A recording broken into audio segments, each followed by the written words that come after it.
శ్రీ గురుభ్యో నమః.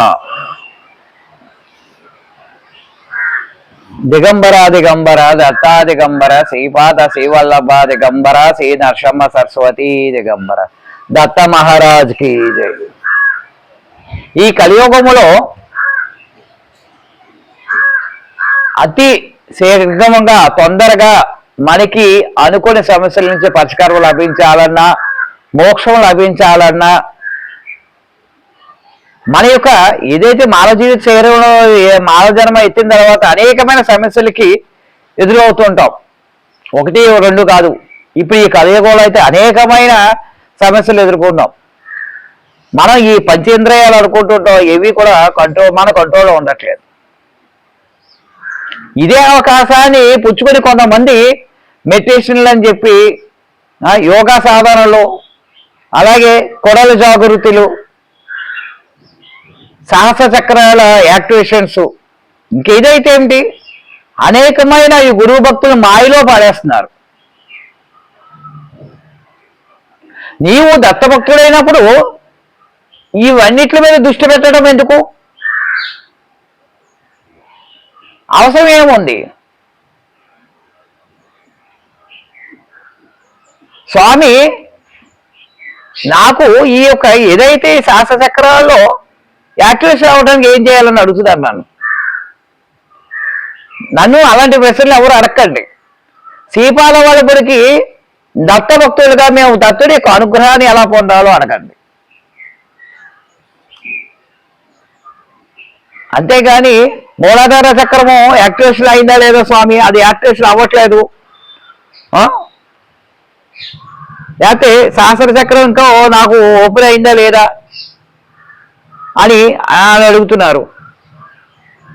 దేనికోసం మీకు ఈ చక్రాలతో పని? నేను ఒకటే అడుగుతున్నాను, తల్లి నాయన తండ్రి మీ బతుకు చక్రాలు బాగున్నాయా, అవి యాక్టివేషన్గా అవుతున్నాయా అని అడుగుతున్నాను.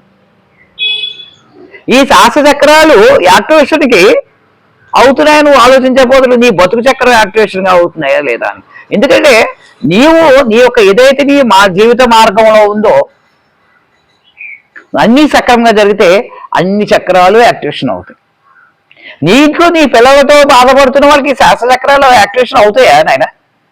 నీ భర్త నువ్వు 24 గంటలు 20 దెబ్బలాడుకుంటుంటే శాస్త్ర చక్రం ఓపెన్ అవుతుందా? నువ్వు గట్టిగా దెబ్బలాడేసి నీ ఇంట్లో పెద్ద గొడవ చేసి కాసేపు ఆ కూర్చుని మెడిటేషన్ చేస్తున్నారు స్వామి అంటే 10 నిమిషాల మెడిటేషన్ కోసము చేస్తే నువ్వు మిగతా 23 గంటలు ఎలా ఉంటున్నావు నువ్వు? కానీ నేనేమంటున్నానంటే ఆ కొడల జాగృతి, ఈ చక్ర యాక్టివేషన్ అవన్నీ ఉన్నాయి కాదని అన్నావు, కానీ ఇవన్నీ కూడా సక్రమంగా జరగాలంటే నీవు దత్తుడి భక్తుడై ఉండాలి. నువ్వు దత్తుడి యొక్క అనుగ్రహాన్ని కలిగి ఉండాలి. మన శ్రీపాద వల్లభుడి యొక్క అనుగ్రహాన్ని నువ్వు కలిగినట్లయితే ఇవన్నీ కూడా జరిగిపోతాయి.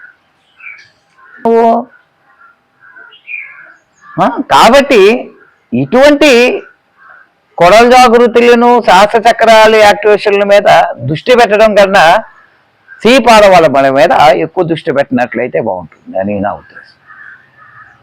సాధన చేయండి, విపరీతమైన సాధన చేయాలి. అంటే మీ పనులు మానుకుని కాదు సాధన చేయటం. ఒక 60 సంవత్సరాల వయసు ఉన్న దంపతులు రిటైర్ అయిపోయిన తర్వాత వాళ్ళు ఈ కొడల జాగృతిలో ఉన్న అవ్వాలనే ఉద్దేశంతో వాళ్ళు ఆన్లైన్ క్లాసులు తీసుకున్నారట. వాళ్ళు ఏం జరిగిందో తెలీదు, విపరీతంగా తలపట్టేస్తున్నారు స్వామి. అసలు మాకు పూర్తిగా కూడా మేము గతంలో చాలా మాకు ఏ బాధ లేదు, ఎప్పుడైతే ఈ కొడల జాగృతి ఆన్లైన్ క్లాసులకు వెళ్ళామో మా పరిస్థితి ఇంత దారుణంగా ఉంది అన్నాను. ఇవన్నీ ఏవైనా సరే ప్రతి విద్యకి ప్రతి దానికి ఒక అర్హత ఉండాలి తల్లి నాయన. నేనైతే ఏ కొడల జాగృతిలోనూ ఏ శాస్త్ర చక్రాల యొక్క యాక్టివేషన్ అయిందో లేదో నాకు తెలియదు. అసలు చక్రాలు ఉన్నాయో లేవో కూడా నాకు తెలియదు, ఎందుకంటే అంత పరిజ్ఞానం ఉంటుంది కాదు నేను. ఇక్కడ ఒక గురువు గారు నేను గుళ్ళ ఆలయంలో వచ్చినప్పుడు ఒక 6.5 అడుగుల హైట్ ఉన్న వ్యక్తి, ఒక దిగంబరుడు ఒక పక్కకు వచ్చి కూర్చున్నప్పుడు నేను విపరీతంగా భయపడేవాడిని. తర్వాత ఆయనతో నేను మాట్లాడటము, ఆయన నాకు శ్రీపాద వల్లభుడి యొక్క గురువుగా స్వీకరించమనటము, ఆ యొక్క సాధనలో నా దృష్టి ఎప్పుడు కూడా శ్రీపాద శ్రీపాద శ్రీపాద. అలా అని నా పనులు మానుకోలేదు. నేను ఉదయము పొలానికి వెళ్తాను, గోసేవ చేస్తాను, తండ్రి గారు చెప్పిన పనులు చేస్తాను, నా పిల్లలు నా యొక్క పనులన్నీ చేసుకుంటూ ఉంటాను. నేను గుళ్ళో ఉన్నప్పుడు మాత్రమే శ్రీపాద వల్లభుడి యొక్క ని ఎక్కువగా సాధన చేస్తాను. అయితే నేను ఒకసారి గురువు గారిని అడిగాను, మీ అందరికీ తెలుసు, నాకు మంత్రోపదేశం చేయండి అని. అప్పుడు ఒక ఆయన ద్వారా నాకు కమలాత్మక దేవి మంత్రాన్ని ఉపదేశించడం జరిగింది. ఆ రోజు నుంచి ఈ రోజు వరకు ఒకే మంత్రం నాది, మరో మంత్రం ఏమి లేదు. పొద్దున పూజ చేసుకున్న తర్వాత గాయత్రి, బ్రాహ్మణుగా పుట్టాను కాబట్టి నేను గాయత్రి చేయాలి కాబట్టి గాయత్రి చేసుకుంటాను. గాయత్రి అయిన తర్వాత కేవలం నా కమలాత్మక మంత్రాన్ని మాత్రమే ఉచ్చరిస్తాను. ఎందుకంటే అది నా గురువు ఇచ్చాడు, అది నా శ్వాస, నా ప్రాణం, అది నా ప్రాణం ఉన్నంత వరకు నేను అది ఉండాలి. నన్ను నా చివరి యొక్క గడియలు నన్ను ఈ సాగరం నుంచి దాటించగల ఏకైక మంత్రము పూర్తిగా నమ్ముతున్నాను, కమలాత్మక దేవి మంత్రమే అని నమ్ముతున్నాను. ఎందుకంటే నా గురువు ఇచ్చాడు కాబట్టి. కానీ మీరు చాలా మంది ఏం చేస్తుంటారు, 4-5 మంత్రాలు ఉపదేశించుకుంటారు. దానివల్ల మీరు చాలా ఇబ్బంది పడుతూ ఉంటారు. అలాగే మరి ఈ కొడల జాగృతిలో ఉన్నప్పుడు కూడా మీ అందరికీ తెలిసిందే, ఒక పాము ఆకారంలో ఉండటట్టు ఉంటుంది కదా. మన ఇష్టమై ఎలా పడితే అలాగా చేసినట్లయితే అది తేడా వచ్చి చాలామంది కూడా పెచ్చవాళ్ళగా మారిపోయే అవకాశం ఉంది. అందుకని ఈ కోడల జాగృతులు అవి ఒక బాగా తెలిసిన వాళ్ళ మా దగ్గర మాత్రమే చేయాలి. కానీ నాకు తెలిసి శ్రీపాద వల్లభుడి యొక్క శిష్యులు ఎవరికీ అంత అవసరం లేదు. అలాగే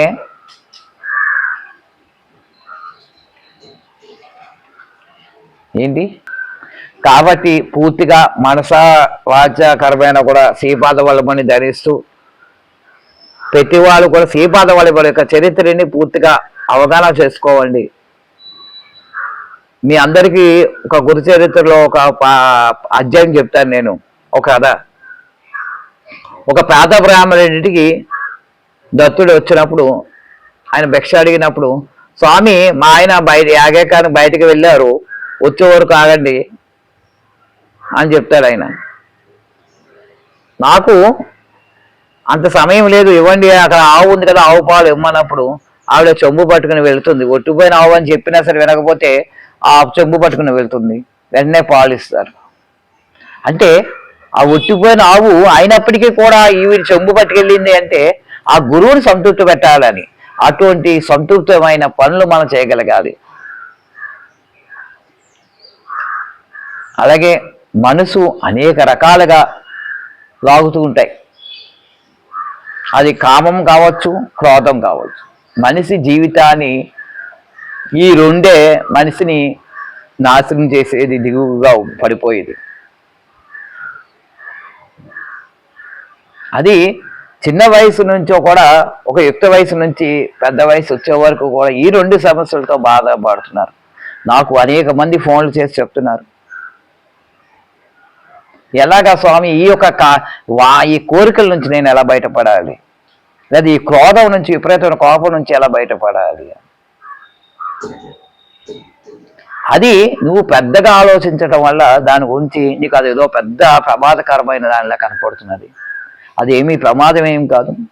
దాని మీద దృష్టి మళ్లించడానికి మనము ఏదో ఒక పుస్తకం గురువు యొక్క గురించి చదవటమో వినటమో జరిగినట్లయితే ఆ క్రామ క్రోధాలు 2 కూడా కంట్రోల్లో ఉంటాయి. అది ప్రతి వాళ్ళను ఉండేదే. కానీ కొందరికి అది కొద్ది పెరగడం జరుగుతున్నది. ఆ జరగడం వల్ల ఇబ్బందికరంగా మారుతున్నది. దానికి నీకు నువ్వుగా కంట్రోల్ చేసుకోవచ్చు. అంతే తప్పించి మన దాని గురించి ఎక్కువ దృష్టి పెట్టకండి. తప్పనిసరిగా శ్రీపాద శ్రీవల్లభుడి యొక్క అనుగ్రహాన్ని పూర్తిగా అందరికీ కలుగుతుంది. అలాగే మనం థర్డ్ ఐ ఓపెన్ చేస్తారని చెప్పేసి అందరూ చెప్తున్నారు. ఆది గురువు పరమేశ్వరుడికి ఆ మూడో కన్ను ఉంది. మనకి ఈ మూడో కన్ను అంటే అర్థం జ్ఞాన నేత్రము. జ్ఞాన నేత్రము అంటే మనం తెలుసుకోగలగటము.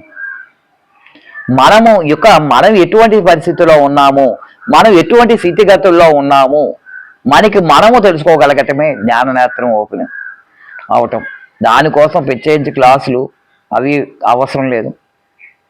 శ్రీపాద శివుల భక్తులు ఎవరు కూడా పక్కదోవ పట్టకండి. పూర్తిగా మీ దృష్టి శ్రీపాద వాళ్ళ మీద పెట్టండి. జయ గురుదేవదత్త.